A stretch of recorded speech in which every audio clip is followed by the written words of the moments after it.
Hey everybody, welcome back. Mr. Fix-It here. I came up with a problem, so I wanted to share it with you all because I go to YouTube videos all the time to solve problems. It's great. So this is the problem I have. I have a Lincoln Aviator and the thing was throwing code 2195. The engine light was on. So the 2195 is basically bank 2 sensor 1. So I go to the auto store, I pick up this sensor and I replace it. The light didn't go off. So I'm thinking, what else could this be? So I look at everything online, what it could be. I check it. There's no nicks in the wires. The vacuum lines are fine. As a matter of fact, I replaced one of the vacuum lines because it looked old. Still no result. So I ended up replacing all 4 sensors, an air sensor, a fuel filter, all this stuff, which isn't going to hurt because it's all new stuff, and hopefully it won't be have to be replaced anytime soon after I replace all these parts. Anyway, I got to get back to it because the car, it's time to re-license the car, to re-register it, and the light's still on, and it failed the smog test. So I got to revisit this. So you step back away. Sometimes with a problem, I'll step back away and say, okay, I got to start from the beginning, step 1. So I look at bank 2 sensor 1 again.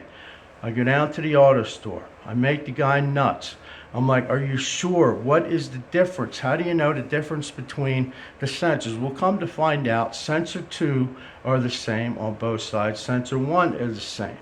But, they're different. They're different. Okay, so you got a different sensor on the front, sensor 1, and a different sensor on the back, sensor 2. So I'm like, well, how do you know the difference? He says, well, I think it's the plug. Well, these are the plugs. The plugs are exactly the same. Okay, exactly. So there's no telling it by the plug. So I just get the sensor and I make sure it's the right one. We're looking at the schematic. I'm like, are you sure this is the one? The arrow's pointing to it. So we get that sensor. So I get it home, okay, and I replace the sensor with the new one, and the light goes out. Well, I'm like, what the heck is the difference? Well, this is the old one I had in, okay, and this is the new one. Well, this isn't the new one. This is like the new one I put in. It has a short cord. The other one has a long cord. So the only thing I came up with, the sensor 2s have the long cord, okay, and the sensor 1s have the shorter cord. Okay, that's basically how I could tell the difference. And so I thought I'd share that with you in case you're going crazy with these O-2 sensors, because I know from the videos online that I checked out, a lot of people go crazy with these sensors.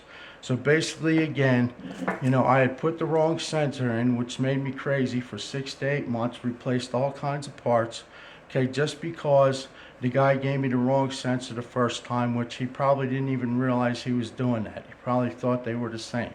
But anyway, let me go through it again. Okay, the sensor 1 is between, this is on a Lincoln Aviator. Some of the Ford Explorers are the same, 4.6 liter motor.